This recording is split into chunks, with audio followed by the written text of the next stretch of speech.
ngobrol, yang ketawa-ketawa, yang bercanda-bercanda. Kok ini kayak ini? Kata saya teh, pihak lain lah gitu ya. Lihat jamaah lain, jamaah dari Pakistan, dari Kazakhstan gitu kan.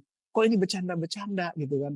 Sementara jamaah yang dibawa oleh BB Tour begitu khusyuk membacakan pujian-pujian, tasbih kepada Allah, bersolawat kepada Nabi. Kok di tetangga saudara saya yang dari negara lain ketawa-ketawa gitu kan sambil pukul-pukulan gitu ketika saya ini. Berarti kan maknanya nggak ada kalau seperti itu. Dia kehilangan makna. Haji dan umroh itu gladi resik ketika seorang hamba ingin menjumpai sang kekasihnya atau tuannya. Bahwa seseorang ibadah haji dan umrohnya diterima oleh Allah secara psikologi, secara rasa, ini harus pak. Biasanya kangen.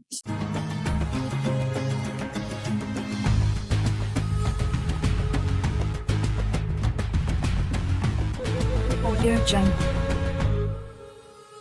Ngobrol, yang ketawa-ketawa, yang bercanda-bercanda. Kok ini kayak ini? Kata saya teh, pihak lain lah gitu ya. Lihat jamaah lain, jamaah dari Pakistan, dari Kazakhstan gitu kan. Kok ini bercanda-bercanda gitu kan. Sementara jamaah yang dibawa oleh BB Tour begitu khusyuk membacakan pujian-pujian, tasbih kepada Allah, bersolawat kepada Nabi. Kok di tetangga saudara saya yang dari negara lain ketawa-ketawa gitu kan sambil pukul-pukulan gitu ketika saya ini. Berarti kan maknanya nggak ada kalau seperti itu. Dia kehilangan makna gitu. Makanya saya di sini hanya ingin membedah makna-maknanya apa dari beberapa pemikiran-pemikiran ulama-ulama yang tersebar di seluruh dunia. Saya rangkum seperti ini gitu. Pendapat-pendapat para ulama, makna-makna yang ada di dalam rukun atau praktek-praktek ritual umroh. Jadi lebih pada psikologinya, bukan pada fikihnya, Bu ya. Nanti kalau nanya jangan ke wilayah fikih. Lebih baik kita fokus ke psikologi. Psikologi itu pendekatan kejiwaan, gitu ya. Pendekatan emosional, pendekatan perasaan. Jadi main rasa, gitu kan, gitu.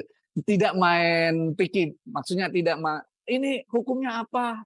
Batal atau haram? Bersentuhan ketika tawaf hukumnya apa Pak Ustadz? Nah, saya nggak bicara itu nanti. Tapi lebih bicara pada wilayah perasaan, emosi, dan pendekatan atau dalam bahasa ininya pendekatan psikologi. Gitu. Karena itu pendekatan rasa yang lebih mendekatkan kita kepada Allah. Gitu. Nah, lanjut. Haji dan umroh itu kata para ulama ibaratnya sebuah pendidikan. Pendidikannya lebih bersifat teater, gitu kan. Drama ketuhanan, teater spiritual antara Allah dengan makhluknya, dengan kekasihnya. Atau pendidikan praktek. Ada nggak kalau kita sekolah pendidikan praktek, Bu? Praktek di laboratorium gitu kan. Sebelum upacara kita ada acara kita gladi resik dulu. Nah, haji dan umroh itu gladi resik ketika seorang hamba ingin menjumpai sang kekasihnya atau tuannya. Bahasa kerennya, ingin menemui dunungannya. Gitu. Ingin menemui big boss-nya. Kalau kita ini hamba. Hamba ini pekerja, ya enggak? Hamba Allah itu kan Abdullah. Kalau hamba negara, abdi negara. Nah, berarti kita ini ingin menemui bos kita. Nah, sebelum menemui bos kita, ya harus praktek dulu, pendidikan praktek. Prakteknya gimana sih? Protokolernya gimana? Gitu kan. Jangan selonongoy, gitu kan. Kita ketemu sama bupati aja, sama pak menteri aja kan. Nunggu dulu cara duduknya gimana. Diatur sedemikian rupa. Nah, sama kita ini adalah hamba Allah. Hamba itu pengabdi, ngabdi, gitu kan. Kalau hamba negara, abdi negara. Kalau hamba Allah, Abdullah. Kita ini pengabdi. Pengabdi itu apa? Yang bekerja kepada Allah. Bukan bekerja kepada duit, kepada sawah, kepada mobil Pajero, atau kepada tetangga sebelah. Gitu kan. Nah, kita ini semua pekerja. Di alam dunia ini bekerja kepada Allah. Nah, nanti yang menggajinya siapa? Allah. Makanya iya karena budu, wa iya kanas hanya kepada Allah kami mengabdi, dan hanya kepada Allah kami minta gajian. Bahasa kerennya seperti itu. Kita meminta pertolongan gitu kan. Nah itu. Ah, ini cara belajar hidup dari awal penciptaan sampai akhir perjalanan manusia untuk kembali pulang kepada Allah. Makanya haji dan umroh sebetulnya adalah praktek bagaimana kita bisa pulang menemui Allah. Dari ketika kita diciptakan di alam kandungan, kemudian menjadi balita, menjadi remaja, menjadi dewasa, menjadi tua, sampai akhirnya kembali kepada Allah. Itu semua adalah cerita perjalanan yang diceritakan lewat praktek-praktek ibadah haji atau umroh. Jadi praktek umroh itu bukan beli kurma, lihat unta, jalan-jalan di Toib, itu mah bonus gitu kan, dari Bebetur gitu. Tapi ini adalah praktek perjalanan hidup kita ketika diciptakan di alam kandungan sampai kita kembali pulang ke hadirat Allah. Makanya digambarkan dalam bentuk praktek-praktek gladi resik dalam umroh. Nah, alur ceritanya ya dirangkum dalam cerita-cerita kisah Adam, bagaimana Adam dan Hawa di Bukit Arafah. Di sini udah ada yang pernah umroh belum? Belum. Ini baru pertama. Ah, nanti di Bukit Arafah. Nah, katanya itu sangat mustajab. Makanya, Bu, kalau dengan bapak-bapak, kalau ngedoa di Bukit Arafah, di Padang Arafah, dampingi bapak-bapaknya. Takut doanya macem-macem. Gitu. Ya Allah, doa, ya Allah, minta istri lagi. Oh, dampingi gitu. Itu kalau urusan perjodohan, katanya ya, urusan rumah tangga, kalau di Padang Arafah, itu luar biasa mustajabnya katanya. Gitu. Makanya dampingi, takut minta nambah. Gitu. Karena di situ hmm? Karena di situ pertemuan dua cinta antara Adam dan Hawa. Itu adalah simbol keabadian cinta. Nah, makanya tolong didampingi ya bapak-bapaknya, Bu. Takut doanya sembunyi-sembunyi gitu. Gimana, Ustaz? Doa di dalam hati. Enggak kedengeran ya. Nah, itu bagus, itu tip bagus gitu.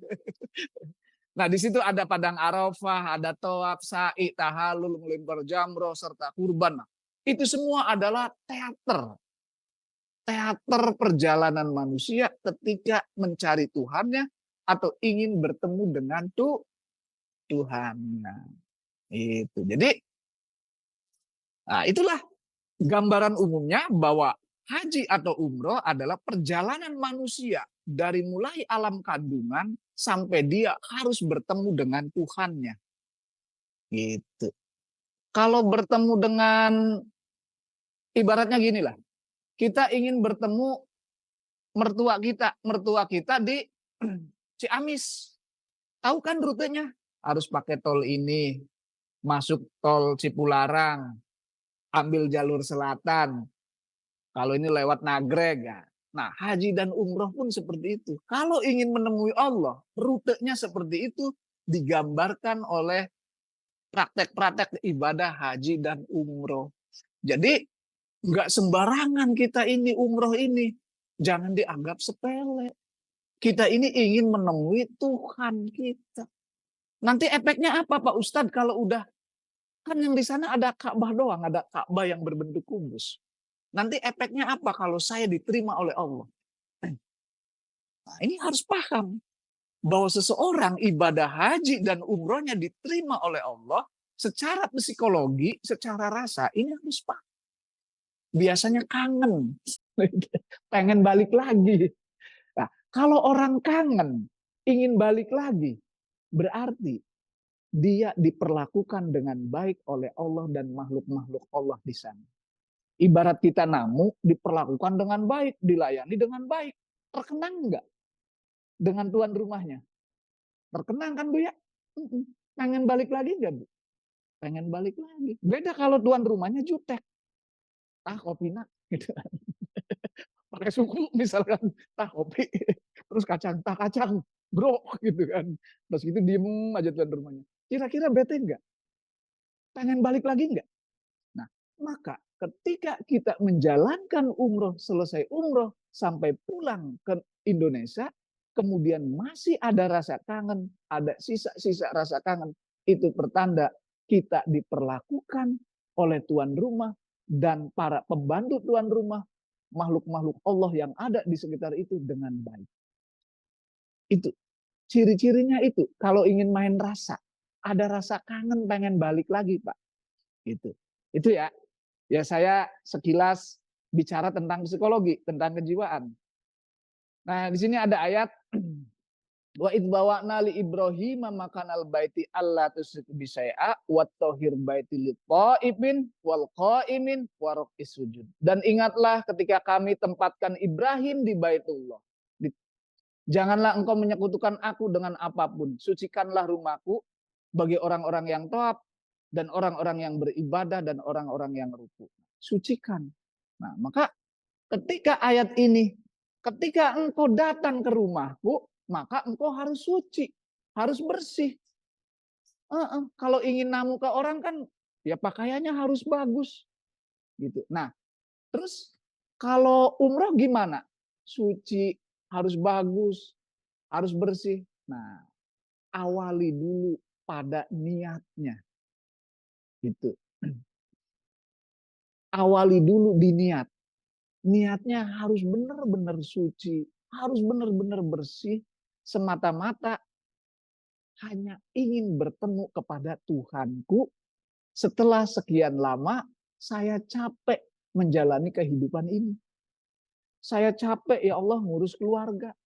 Saya capek bekerja di kantor dengan hiruk pikuk, dengan dinamikanya. Saya capek ngurus cucu saya. Maka saya ingin mengeluarkan keluh kesah saya kepadamu ya Allah nanti di Ka'bah. Nah, kata Al-Quran, watohir, sucikan. Maka diawali dengan apa? Niatnya benerin dulu. Gitu. Jangan niatnya pengen naik kereta gantung di Taif gitu. Itu mah bonus, Bu. Atau makan apa di Madinah tuh ya. Itu enak banget suasananya. Saya makan bakso dulu di situ. Gitu, banyak pohon kurmanya, adem pokoknya mah. Sambil ngerokok gitu. Jangan nih, itu mah bonus. Nah, ibarat itu mah Allah ngasih bonus tuh. Kesenangan-kesenangan di sekeliling rumahku. Engkau bisa santai di Taif, bisa santai di Madinah, di pohon kurma gitu. Nah, itu bonus. Tumpahkanlah harapan kepada Allah. Selama ini kita mungkin terlalu banyak berharap ke manusia. Nah, ini meluruskan niat ya. Watohir baiti itu luruskan dulu niatnya, gitu kan. Nah, tumpahkanlah harapan kepada Allah. Kalau terlalu banyak berharap ke manusia, mantap nyeri hati, Pak. Gitu. Berharap ke bos kita, berharap ke A, berharap ke anak, termasuk berharap ke suami. Kadang ketika tidak terwujud, nyeri hati. Jangankan punya harapan yang tidak dibalas. Nge-WA itu dibalas, oke, sok nyeri hatinya. Gitu. Apalagi menumpahkan harapan. Gitu. Nah, maka jatuhkanlah harapan kepada Allah. Niatkan, yakini bahwa Allah satu-satunya yang bisa mewujudkan semua cita-cita saya, yang bisa menyelesaikan masalah saya, semua problem dan kesulitan serta hiruk pikuk masalah kita, tumpahkan harapannya kepada Allah bahwa Allah lah yang bisa memberikan solusi. Hasbunallah wa ni'mal wakil, ni'mal maula wa ni'man nasir. Sok mulai besok setelah kajian atau setelah kajian, sok diluruskan niatnya. Dibenarkan lagi nih hatinya, pikirannya yang kusut. Yang niatnya pengen, saya kalau umroh nanti disebut Bu Haji gitu kan, atau Pak Haji gitu kan. Saya pasti dihormati sama tetangga saya gitu kan. Nah, mulai hari ini yuk benarkan niatnya bahwa saya umroh semata-mata hanya untuk menemui Allah Subhanahu wa taala yang selama ini mengasuh, membimbing, dan memberi rezeki saya. Gitu. Mengadu segala persoalan kepada Allah termasuk hajat-hajat kita. Sok yang termasuk hajat-hajat kita. Selama ini kita banyak curhat ke tetangga, banyak curhat ke Allah tidak pernah. Sok curhatkan semua di depan Ka'bah. Saya kemarin ada orang ketika saya umroh, Buya nitip curhat katanya. Curhatnya kumaha supaya barokah. Aya deui supaya saya punya anak gitu kan. Pakai lisannya Buya aja di sana, nitip gitu kan. Alhamdulillah. Dari 40 orang, 70% terwujud semua. Iya, ada orang nitip curhat, nitip doa, nitip curhat deh gitu. Alhamdulillah. Dari 40 lebih lah. 70% terkabul semua. Gitu oleh Allah di depan Ka'bah, pengalaman saya gitu. Sampai yang tadinya nggak ada yang nggak punya anak, ya udah ketika saya ngedoa jam sekian, pas tengah malam kata saya kan, kamu pun ngedoa biar kita sambung rasa. Kemudian tumpahkan ke Allah bareng-bareng, izin ke Allah diwakilkan saya di depan Ka'bah. Alhamdulillah akhirnya punya anak. Itu karena kita niatnya dulu benerin gitu ya. Ini mah curhat hajatnya ke tetangga, ke teman gitu kan. Kira-kira Allah tersinggung gak sih? Nah, ibu punya problem dengan bapak, bapaknya curhat ke istri orang lain, tersinggung nggak? Tersinggung. Nah, sama Allah pun. Kamu itu makhlukku, kenapa kamu curhat kepada manusia? Tidak curhat kepadaku. Allah juga tersinggung. Maka inilah momentum untuk curhat kepada Allah di depan Ka'bah nanti. Silahkan tumpahkan isi hati kita kepada Allah. Udah jangan malu-malu gitu kan. Jangan malu-malu, curahkan semua. Ini kesempatan untuk melepas semua beban. Curahkan. Masalah apapun curahkan. Arek digigit jangkrik gitu kan. Ya Allah, abi digigit jangkrik, mangga gitu kan. Gitu. Itu. Ya. Jadi ayo rekonstruksi kembali niatnya, perbaiki niatnya bahwa niat di sana adalah satu, ada rasa rindu ingin ketemu dengan Allah. Dua, momentum untuk menumpahkan harapan kepada Allah. Tiga, mengadu segala persoalan kepada Allah. Nah, saya tadi ngomongnya curhat ya. Termasuk hajat-hajat kita. Menyelami jiwa dan mampu memahami hakikat haji atau umroh. Silahkan tumpahkan isi hati kita, keluh kesah kita kepada Allah nanti di depan Ka'bah.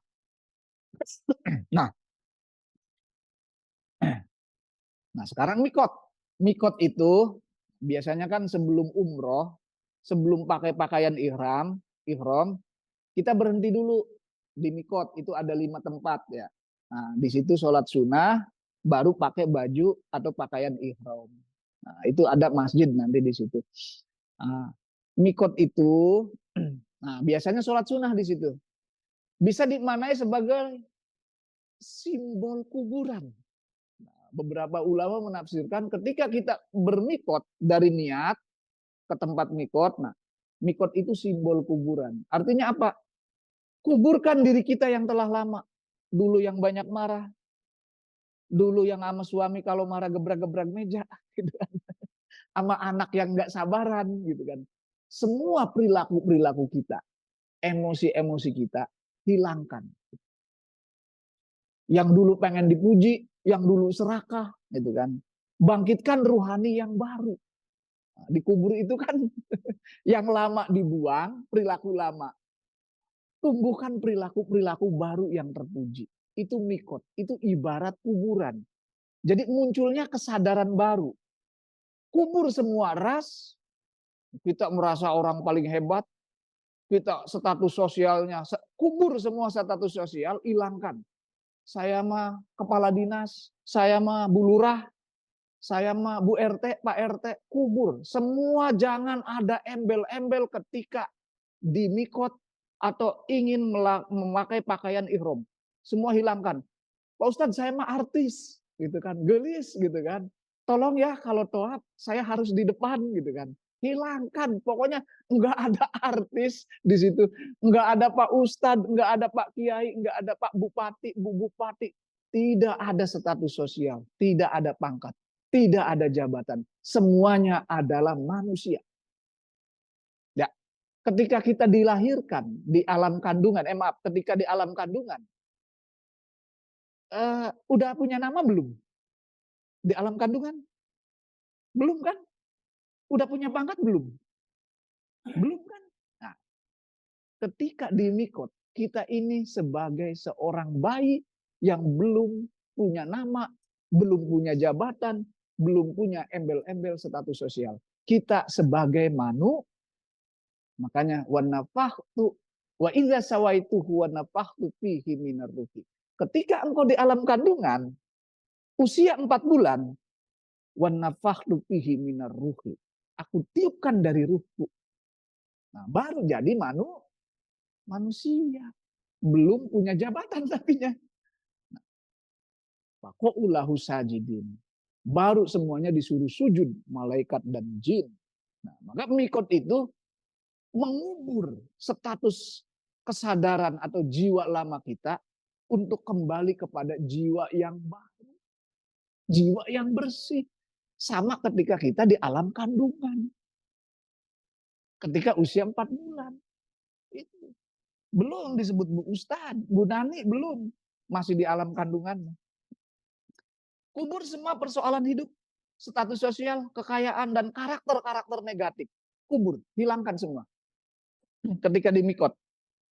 Kuis, entong inget-inget. Entong inget utang, entong inget sertifikat, Bu. Entong inget, aduh kamari di datanganku debt collector. Gitu. Entong semua, hilangkan semua. Karena bentar lagi kita pakai pakaian ihram, ingin menuju Baitullah, ingin masuk ke kota ke Ka'bah. Makanya udah tetangga misalkan micin sampah sembarangan di depan rumah, guys. Maafkan aja udah, hilangkan semua. Jangan ada terngiang-ngiang di dalam pikiran karena di surat tadi watohir baiti. Sucikanlah rumahku, artinya di pikiranmu dan hatimu bersihkan. Udah bentar lagi kamu mau menghadap Allah. Jangan sampai menghadap Allah masih ingat sertifikat tanah. Gitu. Itu. Atau ingat tabungan nih, di mana tabungan? Gitu. Udah, hilangkan semua, bersih, suci, gitu kan. Kita dipersiapkan menjadi manusia baru, manusia yang sudah telanjang. Yang ada adalah kesiapan jiwa kita untuk menemui sang kekasih, yaitu Allah Subhanahu wa Ta'ala. Iya, udah, Pak. Jadi jangan diingat. Nah, setelah di mikot baru kan ihram. Naik mobil deh, naik bis. Nah, dari tempat mikot, setar awal, naik bis. Nah, kita udah sholat. Nah, sholat itu, sholat sunnah ihram, itu simbol 2 rakaat ya. Itu simbol menghilangkan perilaku-perilaku negatif menjadi perilaku-perilaku yang suci dan bersih. Nah, setelah itu baru naik bis menuju Ka'bah. Udah pakai pakaian ihram. Ihram menggunakan pakaian putih, tidak berjahit. Maknanya apa? Menandakan status sosial kita sudah tidak ada. Sudah nggak ada Bu Ustadz, Pak Kiai, Pak Haji, Pak Bupati, Pak RT, Pak RW, Pak Satpam. Udah nggak ada. Yang ada adalah semua manusia pakaian putih. Nah, kan pakaian itu simbol status ya Bu. Pakaian Kiai dengan pakaian Satpam sama nggak? Beda. Satpam atau Satpol PP dengan Pak Bupati pakaiannya sama nggak? Beda. Itu menunjukkan status. Kalau pakaiannya sama, ada status sosial nggak? Pakaian ihram sama semua, putih semua. Tidak berjahit. Tidak ada status, tidak ada apa. Yang ada semua Iya. Jadi kalau udah pakai pakaian ihram, entong legeng ibu, bapak, entong, ya aing bupati misalkan, ya aing mandor misalkan, entong gitu kan. Itu mengotori pikiran kita. Berarti kita tidak suci, tidak bersih hati kita. Itu udah Ya aing Bu Saripah gitu, anu kamari menang lomba baca puisi gitu. Hilangkan semua itu. Ya. Artinya apa? Semua di hadapan Allah sama. Man atallah biqalbin salim. Siapapun yang datang kepadaku biqalbin salim dengan hati yang tulus, yang bersih, sudah tidak ada embel-embel. Itu yang aku cintai, kata Allah. Ngantuk ini teh ngantuk. Kayaknya ngantuk ini. Oh fokus. Jadi ihram itu merupakan perayaan akan bersihnya diri kita. Semua sifat-sifat kebinatangan kita dilepas. Yang tadinya kalau marah-marah sentak sengor sama suami atau sama istri, atau sama istri sering bebohong, sering ngabohong gitu, Pak. Eh, gaduh artos tuh gaduh gitu kan, padahal ayah gitu kan.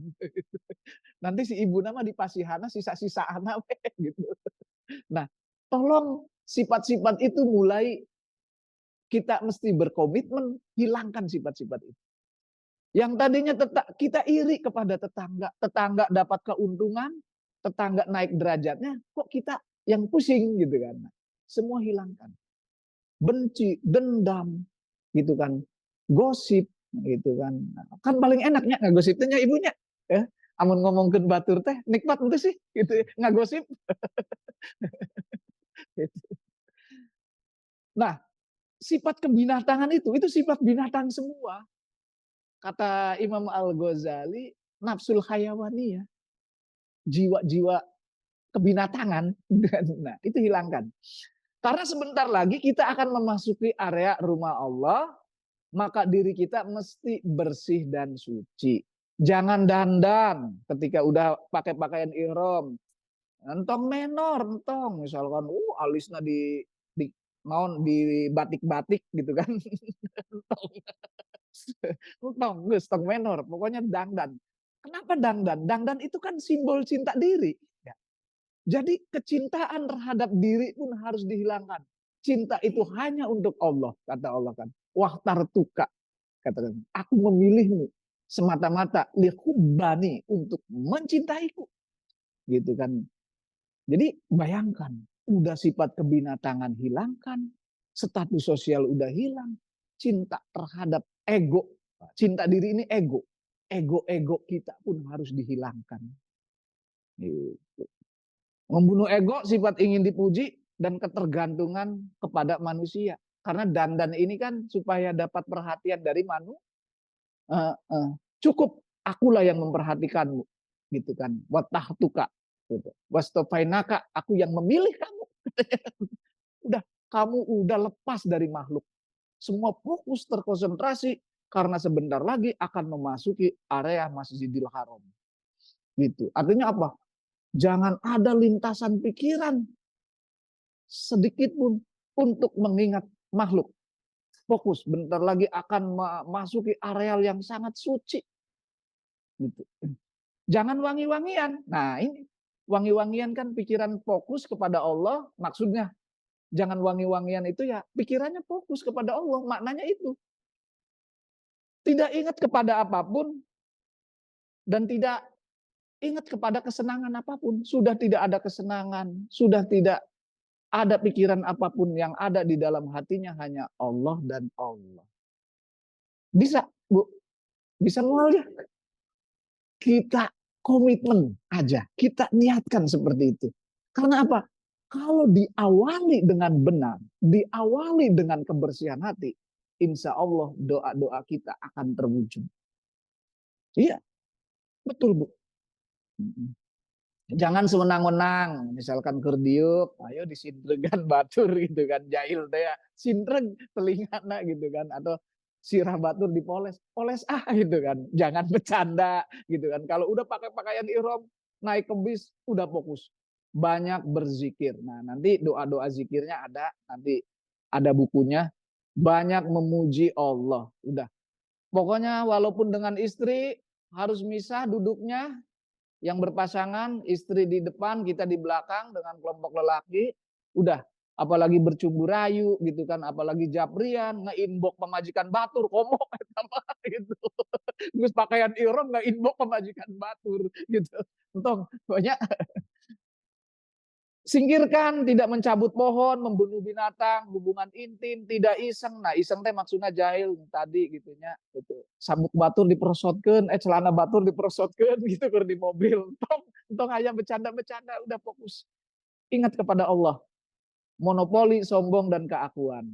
Nah, ini toab. Kita pertajam yuk di toab. Toab memutari 7 putaran melawan eh, jarum jam, arah jarum jam, putaran jarum jam. Kenapa sih? Itu maknanya, Pak. Ketika kita ingin bertemu dengan Allah, toab ini kan bergerak. Artinya, gerak yang melawan jarum jam itu biasanya, jarum jam itu kan geraknya gerak alamnya. Paham? Itu menandakan gerakan matahari secara fisik. Tapi kenapa ini melawan arah jarum jam? Artinya yang bergerak itu gerak berlawanan. Nah, yang gerak berlawanan itu maknanya adalah jiwa kita. Yang digerakkan itu jiwa kita. Makanya arahnya berlawanan dari arah jarum jam. Jadi jiwanya gerakan kalau ingin ketemu dengan Allah 7 putaran. Artinya apa? Gerak berlawanan bahwa manusia itu makhluk ruhani, bukan makhluk jasmani. Jadi kalau ingin bertemu dengan Allah, apakah nanti di Ka'bah ketingali Allah, Allah apa kabar? Gitu. Saya belum makan ya Allah. Kelihatan dengan mata. Tidak. Tapi dengan rasa, dengan jiwa kita. Ketika jiwa kita merasa dekat, apalagi ketika turun dari lift, melihat Ka'bah langsung menangis, itu pertanda ada sambung rasa dengan Allah. Bukan karena menangis melihat Ka'bahnya, Ka'bah ini kan hanya benda, hanya batu, tapi ada getaran antara rasa kita dengan Allah. Maka sampai meneteskan air mata. Itulah yang disebut gerak ruhani, bahwa kita ini makhluk ruhani, bukan makhluk jasmani. Makanya disimbolkan gerak melawan atau berlawanan dengan jarum jam. Jadi main rasa, jangan main fisik gitu dengan Allah itu. Gitu. Makanya geraknya melawan jarum jam sebagai gerak. Kalau gerak jarum jam itu gerak fisik alam. Nah, kalau melawan gerak fisik alam berarti itu gerak ruhani. Gerakan jiwa kita, rasa kita. Waalaikumsalam warahmatullahi wabarakatuh.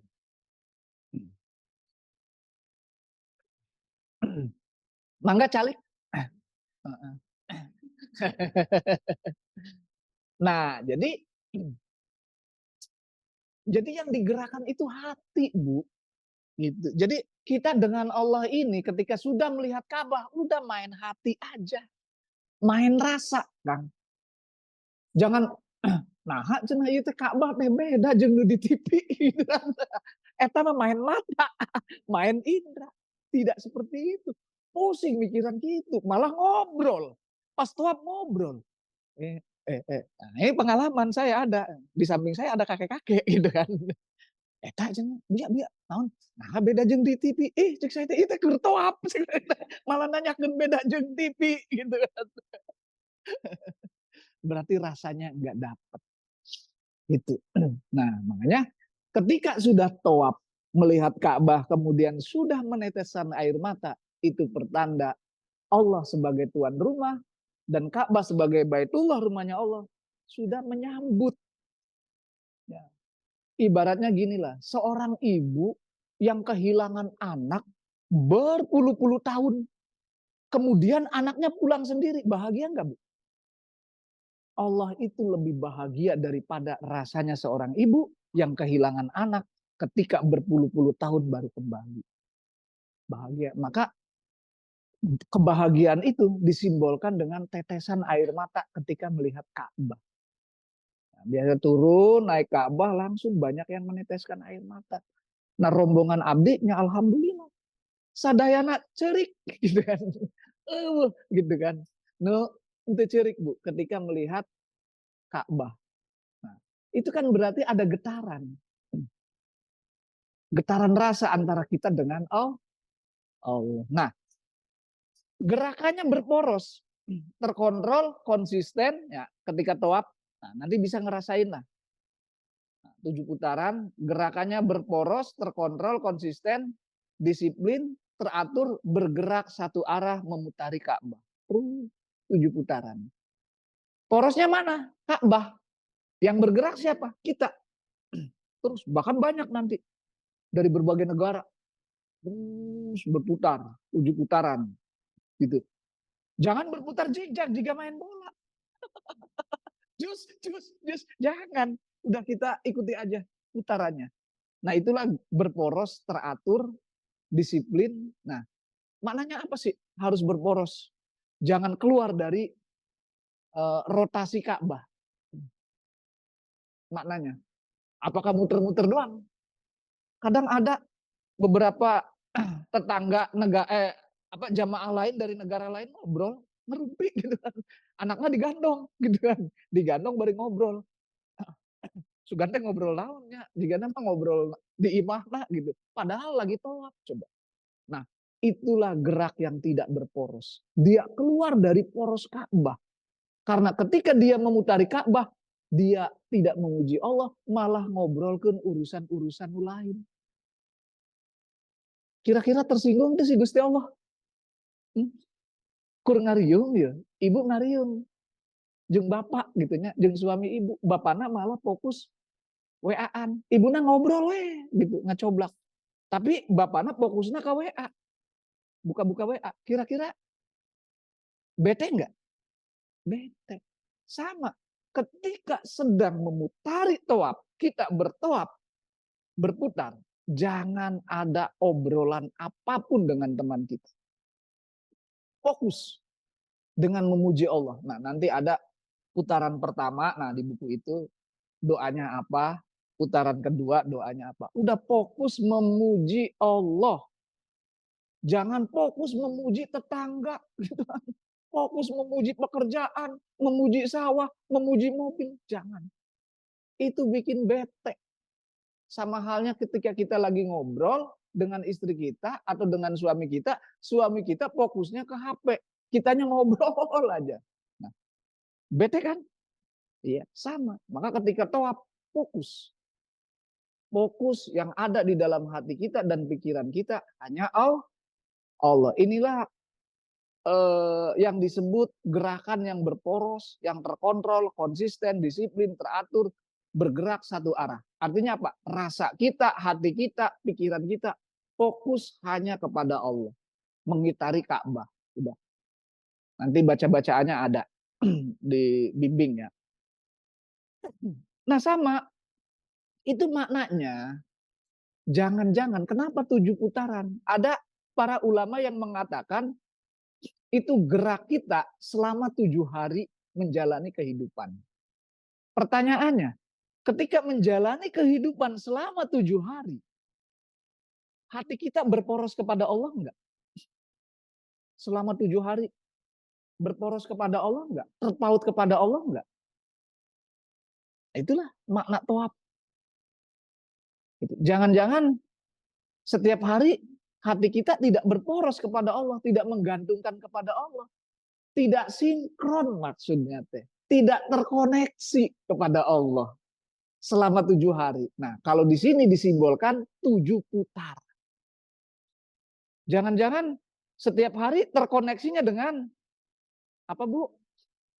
Beras, minyak goreng, naon deui? Utang gitu kan, tagihan BCA gitu kan. Naon deui Pak? Tagihan BRI aya teu? Gitu. Sawah, mobil. Kita berporos terkoneksi hanya kepada makhluk. Tidak terkoneksi kepada Allah. Tiap hari selama 7 hari. Nah makanya belajar bertawaf setelah selesai ibadah umroh. Coba evaluasi. Dari mulai bangun tidur, kerja sampai sore, hati kita selalu terkoneksi enggak? Selalu terporoskan enggak? Terpaut enggak dengan Allah? Dari mulai bangun tidur, langsung pegang HP. Boro-boro muji Gusti Allah, ya Allah, terima kasih telah dibangunkan. Saya masih bisa menghirup udara segar, masih bisa merasakan napas, kemudian mengucapkan alhamdulillah. Jangan-jangan tiap hari kita tidak terkoneksi dengan Allah, malah koneksinya dengan yang lain. Nah, bahasa kerennya, hati kita terkoneksi dengan yang lain, tidak terkoneksi dengan Allah. Bahasa kerennya apa? Perselingkuhan, pengkhianatan. Iya enggak? Ini pengkhianatan. Nah, pengkhianatan, perselingkuhan kepada Allah, bahasa kerennya apa? Dalam Al-Qur'annya apa? Musyrik. Iya, musyrik itu kan selingkuh. Ada pihak lain yang masuk ke dalam hati kita. Hah? Pihak ketiga. Nah, itu. Nah, tawaf itu mengajarkan kita. Makanya watohir baiti. Di ayat tadi. Mengajarkan kita di dalam hati kita jangan ada pihak yang lain. Yang ada kamu dan aku terporos satu koneksi, satu frekuensi, satu arah, disiplin, teratur, dan bergerak bersamaku. Selama 7 putaran, kalau dalam kehidupan sehari-hari, selama 7 hari, yang ada hanya aku dan aku. Gitu. Ini mah kan pas sholat doang kan, Allahu Akbar gitu kan. Ketika Allahu Akbar pikirannya kan, waduh katanya. Sedeng deh, tagihan BCA ya, debt collector arek dateng gitu kan. Tagihan BRI, encan budak sekolah. Lupakan dulu semua itu. Insya Allah, kalau hati yang ada Allah, beban hidup akan dikurangi. Bahkan dihilangkan oleh Allah. Ini mah masih enggak percaya. Gerakan yang memiliki poros bahwa apapun yang kita lakukan sebagai bentuk penghambaan kepada Allah, sebagai bentuk ibadah kepada Allah. Itu makna kita berporos, berputar di sekeliling Ka'bah 7 putaran. Artinya apa? Apapun gerakan kita itu semata-mata hanya untuk mengabdi kepada Allah. Nah, ibu cari duit itu dalam rangka ibadah apa gara-gara takut miskin? Hah? Atau takut nggak bisa makan? Coba dievaluasi kembali gitu kan. Saya kerja ingin naik jabatan. Itu dalam rangka mengabdi kepada Allah atau dalam rangka ingin mendapatkan perhatian manusia? Atau dalam rangka kita takut miskin? Takut masa depan anak kita tidak cerah? Masa depan anak kita tidak sukses? Atau takut ketinggalan tetangga, kesuksesan tetangga? Coba evaluasi kembali di dalam relung-relung jiwa kita nanti ketika kita masuk ke Baitullah. Sok evaluasi kotoran-kotoran hatinya. Saya dari mulai bekerja selama 7 hari. Nah, ini apa sih motivasinya? Gitu kan.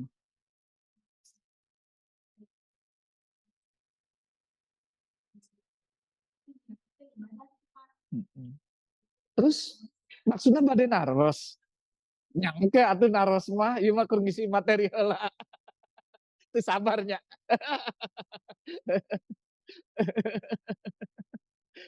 Itu ya. Nah, artinya berporos itu selalu nyambung dengan Allah. Hati kita selalu nyambung. Makanya porosnya Ka'bah kita yang berputar. Putarannya jangan lepas dari rotasi. Jangan putus sambung. Jangan putus koneksi dengan Allah. Dalam kehidupan sehari-hari selama 7 hari, selama sebulan sampai seterusnya. Makanya disimbolkan 7 putaran kata ulama. Ini saya mengutip beberapa ulama ya. Ada Ali Syariati, ada Imam Al-Ghazali, ada Jalaluddin Rumi. Gitu. Nah, jadi Makna, maksud kita berputar 7 putaran melawan jarum jam, itu gerak rasa kita, gerak hati kita, gerak rohani kita yang selalu nyambung atau terkoneksi dengan Allah. Bangun tidur terkoneksi enggak dengan Allah? Muji Allah enggak? Kerja motivasinya karena Allah, beribadah atau karena takut enggak bisa makan? Terus putar, hatinya diputar terus. Gitu. Nah, ini luar biasa toab ini. Berarti kan ini dulu ajarannya Kanjeng Nabi Ibrahim. Praktek-praktek yang dilakukan oleh Nabi Ibrahim. Ini memutari Ka'bah 7 putaran. Nah, sekarang kita berimajinasi ya Bu. Kalau alam semesta, planet-planet, ada porosnya enggak? Ayo belajar ilmu fisikanya. Ada porosnya enggak? Bumi berputar enggak? Memutari apa? Matahari. Bulan mengelilingi atau berputar memutari bumi. Bumi dan bulan, planet-planet lain memutari matahari. Pertanyaannya kalau enggak berputar, diem aja. Ada siang malam enggak? Buminya diem, enggak berputar, enggak mutarin matahari. Ada siang malam enggak? Yang tersorot matahari siang terus. Yang di belakang matahari malam terus. Ada kehidupan enggak nanti? Tidak ada. Yang siang terus, panas terus. Enggak ada kehidupan. Maka berputar itu maksudnya agar terjadilah kehidupan. Makanya berputar. Nah, kenapa terjadi kehidupan? Karena terkoneksi, tersambung dengan matahari. Nah, ini analogi ya Pak ya. Oh ternyata Nabi Ibrahim ini, dia ahli fisika bukan sih? Ahli astronomi bukan. Tapi kenapa dia bisa mempraktekkan ibadah toab ini dengan cara berputar kayak alam semesta? Berarti ini udah perintah Allah. Nah analoginya alam semesta. Ketika tidak memutari matahari, pasti tidak ada kehidupan. Bayangkan, diem aja bumi yang berhadapan dengan matahari panas terus, yang di belakang malam terus. Tumbuh-tumbuhan akan tumbuh enggak? Kalau tidak tersinari oleh sinar matahari. Mati. Mati yang malam terus juga enggak tumbuh. Enggak asik hidup kayak gitu.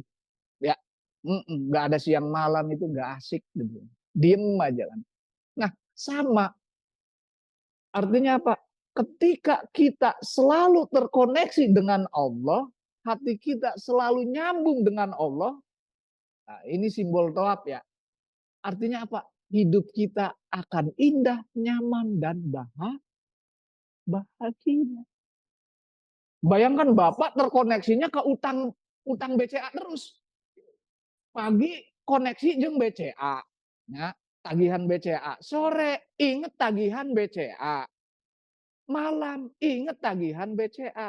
Arek tidur jeung pamajikan inget jeung BCA. Padahal pamajikan geus pakai daster. Indah nggak hidup seperti itu? Hah? Indah nggak? Nggak indah. Hatinya hanya tidak berputar hatinya. Porosnya hanya satu poros tidak berputar. Nah, beda dengan berporos berputar. Hatinya terus berputar hanya kepada Allah. Itu hidup itu akan indah, hati akan nyaman dan akan bahagia. Hidupnya enggak monoton. Nah, itu maksud toab itu seperti itu. Kenapa harus selalu terkoneksi kepada Allah? Iya mau koneksi nak hiji untuk kepada Allah. Sawah deui gitu kan. Berang puting mikiran sawah. Ada enggak berang puting mikiran hobina, misalkan hobina burung perkutut, kieu berang puting. Bete ente sebagai istri. Bete. Bete banget gitu kan. Nah, itu makanya berputar 7 putaran yang berporos di Ka'bah. Itu artinya hati selalu terkoneksi agar hidup itu indah, nyaman, dan bahagia. Hidup selalu bertumbuh, selalu produktif, dan memiliki kualitas hidup yang baik. Diibaratkan dengan planet bumi memutari matahari. Ada iya, bumi itu ada kehidupan gara-gara mutarin mata. Artinya gerak berputar itu adalah gerak kehidupan, gerak penciptaan, dan gerak kebahagiaan. Pengen bahagia? Ya umroh dong di Bebetur gitu. Jangan ngayal doang. Itu ya, apapun aktivitas keagamaan kita semata karena rasa cinta kita kepada Allah. Jadi apapun gerak kita, gerak kerja keras dari pagi sampai sore, sampai malam, sampai tidur lagi, semua diperuntukkan hanya karena Allah. Makanya ada deklarasi iya karena budu wa iya kanas. Hanya kepadamu lah ya Allah aku mengabdi. Bukan sembahyang. Kalau sembahyang bahasa Sanskerta. Karena abdun itu artinya mengabdi, Mbak. Kalau sembahyang ya sesembahan. Itu bahasa Sanskerta. Jadi abdun itu mengabdi. Kalau abdi negara, kalau mengabdi ke negara, abdi negara. Artinya kalau mengabdi, cakupannya luas. Kalau sembahyang terjebak pada praktek ritual-ritual sholat doang. Jadi iya karena budu itu hanya kepadamu lah aku mengabdi. Apapun bekerja melayani suami karena mengabdi Allah. Ngasuh anak karena ngabdi kepada Allah. Tidur karena Allah. Artinya semua praktek gerakan kita, perilaku kita dari pagi sampai malam semua karena Allah. Itu pahalanya ngalir terus. Gitu. Kemudian hendaklah mereka menghilangkan kotoran mereka, menyempurnakan najar-najar mereka dan melakukan tawaf di sekeliling rumah tua atau Baitul Atiq. Artinya apa? Kemudian hendaklah mereka menghilangkan kotoran. Maksud menghilangkan kotoran, pikirannya. Jangan fokus yang lain. Hatinya harus terkoneksi kepada Allah. Ketika tawaf ya, jangan ngobrol. Apalagi ngerumpi, ngegibah, gitu kan. Nah, Ka'bah menghadap berbagai penjuru. Artinya apa? Allah meliputi segala sesuatu. Menghadap berbagai penjuru. Kemanapun menghadap Ka'bah, ya seperti itu. Ka'bah itu kosong. Itu maknanya ajakan kepada kita supaya hati kita kosongkan dulu dari segala sesuatu yang ada kecuali hanya Allah. Udah, hilangkan dulu sertifikat tanah ketika tawaf ya. Di dalam hati ada sertifikat tanah di pikirannya. Ada sertifikat rumah, tagihan BCA, biaya sekolah barudak, tetangga anu nyebelkeun, udah buang. Salaki anu bikin bete gitu kan, balikna eta jeung ngabohong. Boga duit ngakuna teu boga duit gitu kan. Oh, buang keur tawaf mah geus hilangkeun gitu. Lain salakina anu dibuang. Rasa keselnya dibuang, rasa betenya, rasa sebelnya, emosi kita buang semua. Gitu. Kabarudak anu Badung kesel ngurus budak capek ya Allah udah kosongkan semuanya.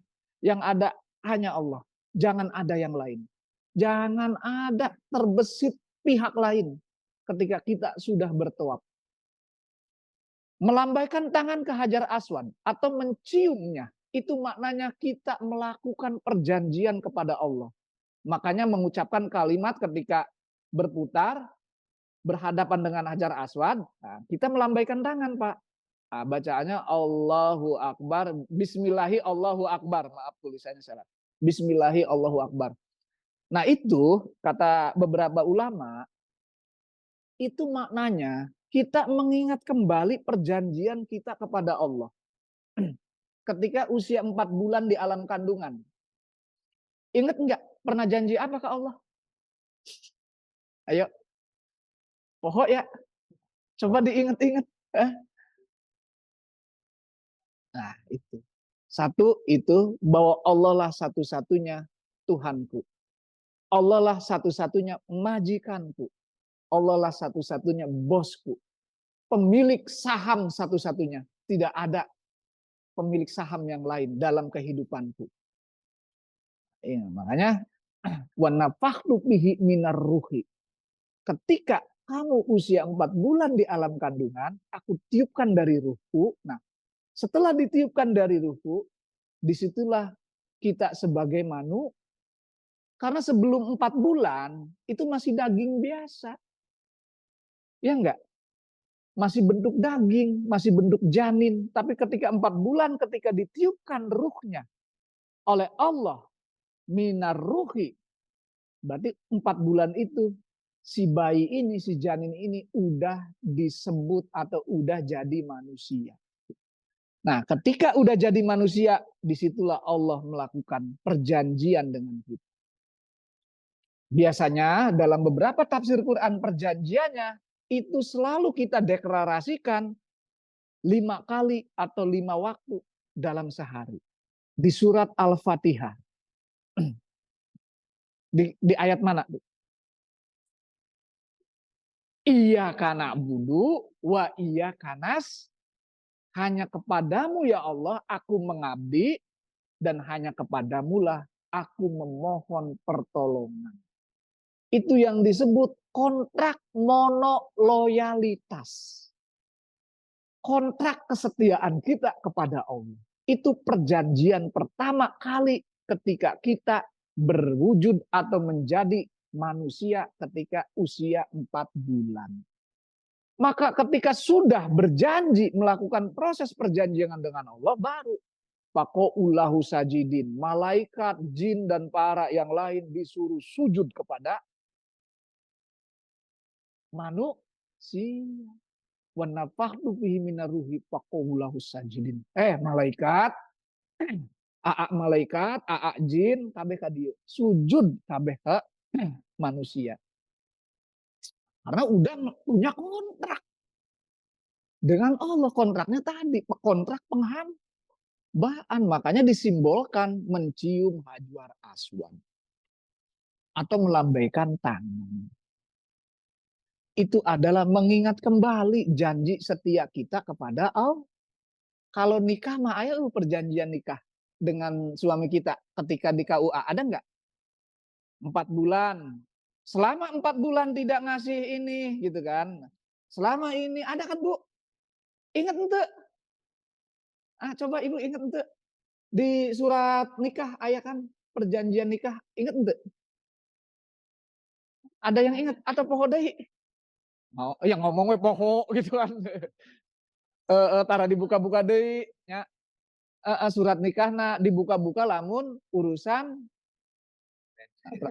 bikin paspor kan, pinjaman ke bank, karena kan dibawa gitu kan. Coba dibuka kembali perjanjian kita dengan suami kita atau dengan istri kita sama. Coba dibuka kembali ketika kita tahu apa sih makna tujuan hidupku di alam dunia ini. Dikasih tugas apa sama Allah gitu. Terus Allah itu semata-mata tidak kita semata-mata Allah menciptakan kita. Berarti kan Allah punya harapan, punya visi, punya misi kepada kita. Apa sih misinya ya Allah? Kok aku diturunkan di alam dunia ini? Apakah hanya sebagai bemper, pelengkap gitu kan? Atau hanya ganjel panto gitu kan di alam dunia ini gitu kan? Coba diulang kembali ketika tawaf, dibedah kembali. Ada visi besar apa yang Allah berikan kepadaku ketika aku diturunkan di alam dunia. Bayangkan dari saripati tanahnya, kecomberan lahnya diserap oleh tumbuhan, tumbuhannya dimakan sama orang tua kita, akhirnya jadi opum dan jadi sperma, akhirnya jadi manusia. Bayangkan dari kecomberan jadi manusia, hebat nggak? Iya. Berarti ada sesuatu dong. Allah punya misi besar dong. Kenapa Allah menciptakan kita? Itu yang harus kita temukan di dalam tawaf.